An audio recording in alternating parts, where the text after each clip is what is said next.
Hello दोस्तों, राम राम। आप देख रहे हैं मेरा और आपका YouTube channel zero risk blog. दोस्तों, आज हम करेंगे बात आचार्य चाणक्य जी जी। जो आचार्य चाणक्य जी बहुत ही बड़े विद्वान थे। वो समुद्र शास्त्र में भी बहुत पारंगत थे। समुद्र शास्त्र वह होता है जो सामने बैठे आदमी का चेहरा पढ़कर उसके दिमाग में क्या चल रहा है वो जानने की। तो वो इतने विद्वान थे कि उन्होंने आचार्य चाणक्य कौटिल्य पंडित भी कहा गया है। राजनीति के तो बहुत बड़े माहिर थे। उन्होंने चंद्रगुप्त मौर्य को ज़मीन से उठाकर एक राजा बना दिया। ये उनकी एक ताकत थी। तो दोस्तों, चाणक्य जी के विचार हम विवेक बिंद्रा जी की जुबान से हम सुनते हैं। विवेक बिंद्रा जी एक मोटिवेशन स्पीकर है जो बड़े ही अच्छे तरीके से हमें ज्ञान और चाणक्य जी का ज्ञान हमें धीरे धीरे हमें वो समझाएंगे और हमें पता लगेगा कि आचार्य चाणक्य जी कितनी बड़ी महान शख्सियत थे। जो 2000 साल पहले जो बातें कही थी वो आज भी लागू होती है। विवेक बिंद्रा जी से मुख से ये बातें सुनते हैं और हम मिलते हैं वीडियो के बाद में। करते हैं वीडियो को स्टार्ट। स्वागत है। मैं विवेक बिंद्रा, मोटिवेशन स्पीकर और बिजनेस कोच। आज की बात करेंगे आचार्य चाणक्य पंडित पे। इनको कौटिल्य और विष्णुगुप्त के नाम से जाना जाता था। पिता का नाम चाणक्य, इसीलिए इनका नाम पड़ा चाणक्य। बुद्धि के भगवान। इनकी कूटनीतियों पर चल के कई साम्राज्य स्थापित हुए। आज कई बड़ी मिनिस्ट्रीज है हमारे देश में।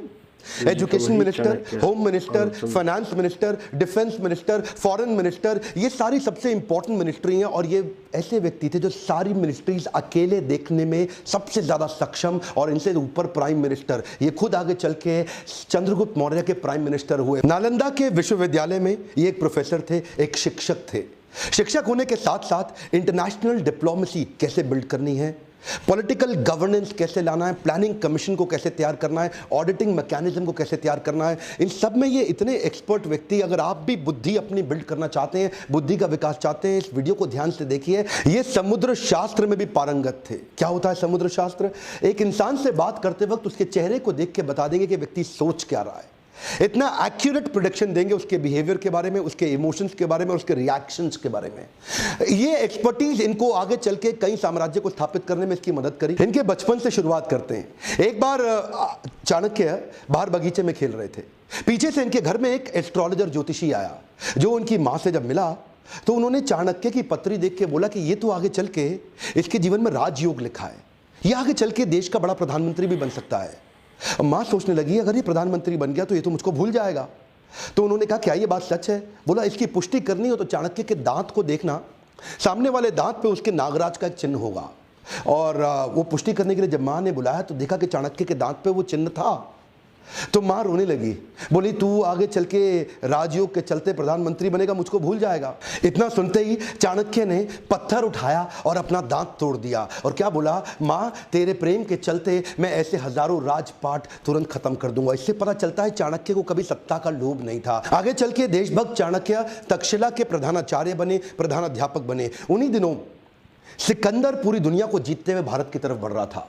सोने की चिड़िया भारत को लूटने के लिए वो आक्रमण पे आक्रमण कर रहा था, पोरस को हरा चुका था। और चाणक्य के मन में उन दिनों एक ही सपना था, क्यों ना अखंड भारत का निर्माण किया जाए, एक शक्तिशाली राजा को खड़ा किया जाए। ये अलग अलग राजाओं से इन्होंने मिलना शुरू किया। उस समय मगध जो सबसे बड़ा साम्राज्य था नंदा डायनेस्टी का, आज के समय में जो उड़ीसा है, बिहार है, उत्तर प्रदेश जो आज का समय है, वो सारा सब उस समय मगध कहलाया जाता था। और नंदा डायनेस्टी का सबसे बड़ा राजा धनानंद, ये उसके पास गए और उसको इन्फ्लुएंस करने का प्रयास किया कि क्यों ना सिकंदर के खिलाफ हम तैयारी करें। और तब इन्होंने कहा, अच्छा उस समय धनानंद बिजी था, किन चीज़ों में बिजी था? वो प्रजा से कर वसूलता था, टैक्स लेता था और उसको अपने जुए सट्टे लॉटरी में, पर स्त्री गमन में, अपने भोग विलास के अंदर खर्च कर देता था। इन्होंने इसको समझाया कि राजा का कर्तव्य है कि समाज से पैसा ले, जो आप टैक्स लेते हैं उसको समाज सेवा में लगा दें। और धनानंद को गुस्सा आया, बोला ए पंडित तुम अपनी पंडिताई करो, मुझको राजपाट ना सिखाओ, सिकंदर यहां तक नहीं पहुंच पाएगा। जब चाणक्य ने इनको दोबारा समझाने का प्रयास किया, इन्होंने धक्का मार के उसको गिरा दिया नीचे। और जब चाणक्य नीचे गिरे तो उनकी शिखा खुल गई और बोले तेरी यही शिखा काट देंगे। उस बात पर चाणक्य को बहुत बुरा लगा। उस दिन उन्होंने एक संकल्प ले लिया कि मैं ये शिखा तब तक नहीं बांधूंगा। This is called converting anger into resolution. उन्होंने अपने क्रोध को संकल्प में परिवर्तित किया। बोला उस दिन तक शिखा नहीं बांधूंगा जब तक तेरे साम्राज्य को उखाड़ के एक अखंड भारत का राजा ना लाकर खड़ा कर दूं। बहरहाल अब चाणक्य को लगने लगा कि अब समय आ गया कि मुझे ही किसी को कल्टीवेट और बिल्ड करना पड़ेगा। चाणक्य की डिटर्मिनेशन आपको इस बात से समझ में आएगी कि उन्होंने एक यंग लड़के के प्रति अपना जीवन समर्पित कर दिया जिसका नाम था चंदू। इसका नाम आगे चल के पड़ा चंद्रगुप्त। इसको उन्होंने ट्रेनिंग दी, बहुत सारे संस्कार और सारे प्रकार के शास्त्र उसको सिखाए। इमेजिन करिए ये 17-18 साल के लड़के चंद्रगुप्त की मदद से इन्होंने सोचा कि मैं सिकंदर के साम्राज्य को उखाड़ दूंगा। चंद्रगुप्त को खुद को भी विश्वास नहीं था, लेकिन उनको निष्ठा थी, उनकी शरणागति थी चाणक्य पंडित के प्रति। चाणक्य उनको एडवाइस करते चले गए, गाइड करते चले गए। चंद्रगुप्त उनकी सारी बातों को मानते चले गए। ये कहते थे कि शत्रु की दुर्बलता जानने तक उसे अपना मित्र बनाए रखो। चंद्रगुप्त हैरान, बोले सिकंदर को मित्र कैसे बनाएंगे? चाणक्य ने तभी चंद्रगुप्त को समझाया कि तुम इनकी सेना में शामिल हो जाओ। किसी प्रकार से इन्होंने छोटे से बालक को उनकी सेना में घुसाया और उनका एक फेथफुल सिपाही बना दिया, जिससे अंदर की सारी जानकारियां अब चाणक्य के पास आने लगी। चाणक्य को इतना समझ में आ चुका था कि बहुत दूर से ट्रैवल करती हुई लाखों की सेना सिकंदर की शरीर से अब थक चुकी है। बोला अब इनको मन से थका देंगे। इन्होंने अंदर भ्रांतियां फैलानी शुरू कर दी सिकंदर की सेना के बीच में। देखिए सिंध नदी अभी तक पार नहीं कर पाया था, भारत में अभी तक घुस नहीं पाया था पूरी तरीके से, और वहां भ्रांतियां फैला दी कि हमारे जो देश भारत के जो देवी देवता हैं वो तुमसे नाराज हो चुके हैं। इन्होंने अजीबोगरीब काम कराए। कभी कभी अलग अलग दिनों में खाने में जहर मिला देते थे, द्विकंटक नीति के साथ छोटे छोटे अटैक करा देते थे, उनके देश के झंडे को जो पहाड़ पर लगा हुआ है उसको जला देते थे, अलग अलग प्रकार की विस्मक भ्रांतियां फैला देते थे, लोगों के अंदर कंफ्यूजन आपस में उनको लड़वा देते थे। 15, 16, 17, 18 साल के 10-15 लड़कों की मदद से इन्होंने उस सेना को खोखला बनाना शुरू किया, उनका मनोबल तोड़ना शुरू किया। सिकंदर ज्यादा लंबे समय तक रुक नहीं पाया। क्या कहते हैं, जो जीता वही सिकंदर? गलत है सर, जो जीता वही सिकंदर नहीं, जो जीता वही चंद्रगुप्त मौर्य। ये किसी को नहीं पता, सिकंदर भारत में कभी घुस ही नहीं पाया। चंद्रगुप्त मौर्य केवल गाइडेंस लेते रहे आचार्य से, और आचार्य चाणक्य पंडित की गाइडेंस में पूरी सेना को उखाड़ के बाहर कर दिया। इससे क्या हुआ, अब इनमें कॉन्फिडेंस बहुत आ गया। 5000 हाथी घोड़ों की एक सेना बना के सोचे कि मगध की राजधानी पाटलिपुत्र पर जाकर के एक हमला कर देते हैं और धनानंद को भी उखाड़ देंगे। अब ये ओवर कॉन्फिडेंस इनके लिए नुकसानदायक रहा। ये पहुंच तो गए 5000 की हाथी घोड़ों छोटी सी सेना लेके, लेकिन आधे दिन के अंदर दोपहर होते होते ही मगध की सेना ने इनको उखाड़ के बर्बाद कर दिया, खत्म कर दिया। किसी प्रकार से चंद्रगुप्त चाणक्य ने अपनी जान बचाई, भाग करके एक झोपड़ी के पीछे जाके छिप गए। अंदर मां कुछ खाना बना रही थी बच्चे को लेके, और बच्चा वो जो गरम गरम खिचड़ी थी खौलती हुई, उसमें हाथ डाल के जैसे ही खाना खाने लगा उसका हाथ जल गया। और तभी मां चिल्लाई, अरे पागल हो गया है तू, तो चाणक्य की तरह मूर्ख है, खिचड़ी के अंदर गरम गरम हाथ डालेगा तो जल ही जाएगा। परिधि से कोने कोने से खिचड़ी को खाओ, ठंडा करके आराम आराम से, कोने कोने से खाओगे हाथ नहीं जलेगा, बीच में हाथ डालोगे हाथ जल जाएगा। चाणक्य ने जाके बीच में मगध के झगड़ा कर लिया, उसको बाहर बाहर से तैयारी करनी चाहिए थी। ये बात सुनते ही चाणक्य की आंखें खुल गई, उनको अपनी गलती का एहसास हुआ। उन्होंने जाकर के औरत के पांव छुए और बोले, माई तुमने मुझको एक नई बड़ी शिक्षा दी। चाणक्य में सबसे अच्छी बात क्या थी, वो कई बार तकलीफों में आए क्योंकि बड़ी रिसोर्सेस सेना नहीं थी। धनानंद उस समय सबसे बड़ा साम्राज्य था उनका, नंदा डायनेस्टी का, लेकिन इन्होंने जाकर के 7 स्ट्रैटेजीज बनाई। पहली जो उन्होंने मां से वही सीखी कि परिधि पे हमला करो। परिधि मतलब बाहर का सर्कमफ्रेंस, जो बाहरी घेरा होता है। तो धनानंद के बाहरी घेरे में जिन जिन राज्यों पे उसकी कमजोर पकड़ थी, जहां जहां उसकी वहीं से इन्होंने हमले करने शुरू किए, छोटे छोटे हमले करने शुरू किए, जिसके लिए इन्होंने दूसरी स्ट्रैटेजी अपनाई, विष कन्याओं की टीम तैयार करी। ये विष कन्याओं की सेना क्या होती है, बड़ी सुंदर सुंदर खूबसूरत लड़कियों की एक सेना तैयार करी, जिनको थोड़ी थोड़ी मात्रा में विष दे दे के उनको विष कन्या के रूप में तैयार कर दिया। ये पहली बार हुआ, इससे पहले कभी नहीं हुआ। दुनिया भर में बहुत सारे काम चाणक्य ने पहली बार किए, और ये विष कन्याओं की सेना वहां के परिधि के राजाओं को चूम कर अपने चुंबन से उनको विष देके समाप्त कर देती थी। इतना ही नहीं, इसके बाद इन्होंने तीसरी स्ट्रैटेजी क्या अपनाई, जासूसों की सेना बनाई। इतने जासूसों को ट्रेनिंग दी कि जासूसों को कैसे बढ़िया जासूसी करके सारी खबर अंदर की लाके देनी है। अब चाणक्य को समझ में आ गया, स्ट्रैटेजिकली चलेंगे। ये क्या कहते थे, शत्रु के को लेकर के कभी गुस्से से शत्रु के बारे में मत सोचो। अगर गुस्सा आ जाएगा शत्रु के खिलाफ तो आपकी एनालिटिकल एबिलिटी खत्म हो जाएगी। तो चाणक्य जो आंकलन करते थे ना, एनालिसिस, वो ऐसा इतना जासूसों से इतनी इंफॉर्मेशन लाते थे और कभी कभी जासूसों की भी जासूसी करा देते थे। चाणक्य इतने एक्सपर्ट थे कि पैरेलली चौथी स्ट्रैटेजी बना रहे थे, building a high performance team. ये इन्होंने कैसी करी, इन्होंने वात्सायन मुनि का एक वेश धारण कर लिया और ये जानते थे कि अगर बड़ी सेना बनानी है तो उनके मन, बुद्धि और आत्मा को जीतना पड़ेगा। एक पॉपुलर अपने आप को वात्सायन मुनि के भेष में जाकर के लोगों को जगह जगह कथा प्रवचन करते थे और उनको धीरे धीरे इंस्पायर करते थे कि तुम चंद्रगुप्त की सेना को ज्वाइन कर लो। ये जानते थे कि प्रेम से बात करूंगा और आध्यात्मिक बात करूंगा, लोग प्रभावित हो जाएंगे, प्रभुभावित हो जाएंगे और मेरी स्टोरी और मेरी कहानी पे विश्वास करेंगे और चंद्रगुप्त की सेना को ज्वाइन करते चले जाएंगे। उनकी आत्मा, मन, बुद्धि को जीतने के बाद अपनी वाणी की शक्ति से उनको प्रभावित करके एक एक करके धीरे धीरे 8 लाख लोगों की सेना तैयार कर दी। यह सेना ऑलरेडी 4 गुना बड़ी हो चुकी थी अब धनानंद से। इनके पास हाथी घोड़ों की बड़ी सेना और घुड़सवार रथों की बड़ी सेना, पैदल सिपाहियों की सेना, इतनी बड़ी सेना धीरे धीरे ये देखिए इस सारी स्ट्रैटेजीज पैरेलल करते चले गए। हमारे देश में आज आरक्षण का बड़ा चक्कर चल रहा है ना, वहां पे आरक्षण के चक्कर के सख्त खिलाफ थे। ये कहते थे केवल योग्य व्यक्ति को आगे बढ़ाऊंगा, your country is only as powerful as your lieutenants.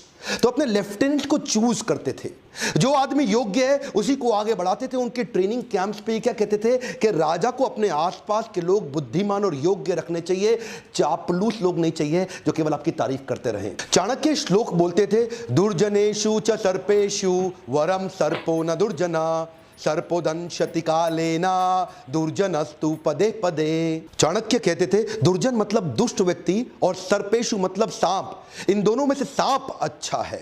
वरम सर्पो न दुर्जना, दुर्जन को छोड़ दो, सांप के साथ रह लो। सर्पोदंशति कालेना दुर्जनस्तु पदे पदे, सांप तो एक ही बार काटेगा, एक ही बार डसेगा, लेकिन दुर्जनस्तु पदे पदे, दुर्जन व्यक्ति हर कदम पे आपको डसेगा, हर बार डसेगा। इसीलिए क्या कहते थे कि मैं टीम ऐसी तैयार करूंगा जो केपेबल लोगों की हो और दुर्जन ना हो। तो ये एक हाई परफॉर्मेंस टीम तैयार करते गए और साथ साथ ये छापामार युद्ध के छोटे छोटे प्रयास करते गए। ये इनकी अगली स्ट्रैटेजी समझिएगा। एक तो देखिए होता है कि टेस्ट एंड लॉन्च और एक होता है लॉन्च एंड टेस्ट।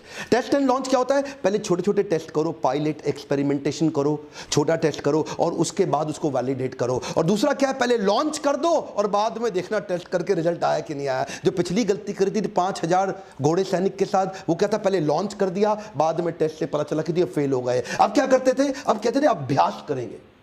बोले प्लानिंग और प्रैक्टिस में फर्क है। प्लान तो आपका ठीक हो गया लेकिन छोटे छोटे प्रैक्टिस करेंगे। तो छापामार युद्ध परिधि में लगातार करते रहते थे। उससे इनकी प्रैक्टिस बढ़ती चली गई, इतनी प्रैक्टिस बढ़ गई कि उसके बाद वो टेस्ट एंड लॉन्च इतने सारे टेस्ट कर दिए कि ताकि बड़ा हमला करने पे दिक्कत ना आए। और अगली स्ट्रैटेजी में इंटरनेशनल अलायंसेस बिल्ड करके अपनी ताकत और अपनी सेना को बड़ा करते गए। कश्मीरी राजा प्रवर्तक को उन्होंने अपने साथ में लिया और बाहर से कई यूनानी राजाओं को भी अपने साथ लिया, जो ये पिछली बार पहले जीत चुके थे ना सिकंदर को, तो वहां से कुछ यूनानी राजाओं के साथ भी उन्होंने सपोर्ट लिया।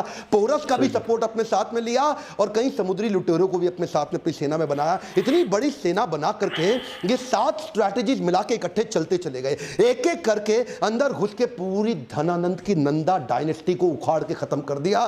धनानंद कभी सपने में नहीं सोच पाया, वो तो शराब के नशे में रहता था, प्रजा के टैक्स को अपने मजे के लिए खर्च कर देता था। लेकिन चाणक्य जानता था अखंड भारत का सपना मुझे ऐसे ही पूरा करना होगा। ये 7 पैरेलल स्ट्रैटेजीज पे आप वीडियो को वापस घुमा घुमा के ध्यानपूर्वक देखिए। ये तो थी चाणक्य की 7।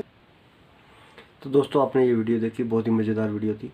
दोस्तों आचार्य चाणक्य जी ने कहा कि आपने प्रधानमंत्री या किसी भी नेता को चुनने से पहले उसकी काबिलियत देखे, उसके गुण देखे। आप किसी भी पैसे के लालच में या अपनी जात बिरादरी के चक्कर में गलत नेता को ना चुने, इसलिए देश का हित बर्बाद हो जाता है। तो एक उनका फर्स्ट नारा था नेशन फर्स्ट। उन्होंने कभी भी राज्यवाद, जातिवाद इन पर कभी भी वो फोकस नहीं किया। उनका फोकस सिर्फ अपने देश और नेशन के लिए था, नेशन फर्स्ट।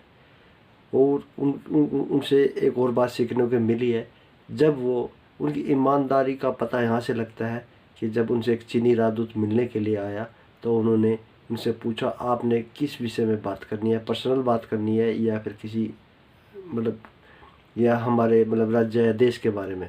तो उन्होंने कहा पर्सनल। तो पर्सनल बात करने के लिए उन्होंने अपना दीवा बुझाकर जो राज्य अपना जो सरकार का जो तेल था उसके अंदर वो दीवा बुझाकर दूसरे दीवे से जलाकर बात की।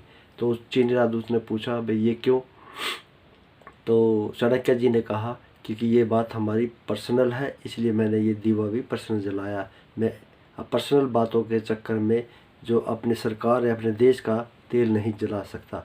ये उनके ईमानदारी थी और यह ईमानदारी सुनकर चीनी राजदूत उनके पाँव में पड़ गया। तो एक उन्होंने इस वीडियो में ये संदेश मिला है कि समस्या को जड़ से ख़त्म करें, ना कि मतलब समस्या का हल निकाले, उसको जड़ से ख़त्म करें। जैसे कि उन्होंने बताया कि जो कांटे होते हैं, अगर कांटों को ख़त्म करना है तो कांटों को तोड़ के भगाना नहीं है, उस पौधे की जड़ में मट्ठा डाल दो ताकि उसे चींटियाँ खा के ही ख़त्म कर दे। इसी प्रकार समस्या का हल निकालने से कोई फ़ायदा नहीं है, समस्या को जड़ से ख़त्म करे। तो एक इनसे ये शिक्षा मिली है। शिक्षा तो बहुत सारी मिली है। उन्होंने अखंड भारत का एक सपना था, वो अखंड भारत का सपना भी उन्होंने अपने गुण और विद्या से जो किया है वो बहुत ही चालाकी और बहादुरी से किया है। जैसे कि उन्होंने बचपन में ही चंद्रगुप्त को पहचान लिया था कि आने वाले समय में ये देश का भविष्य होगा। उन्होंने उसको तैयार किया।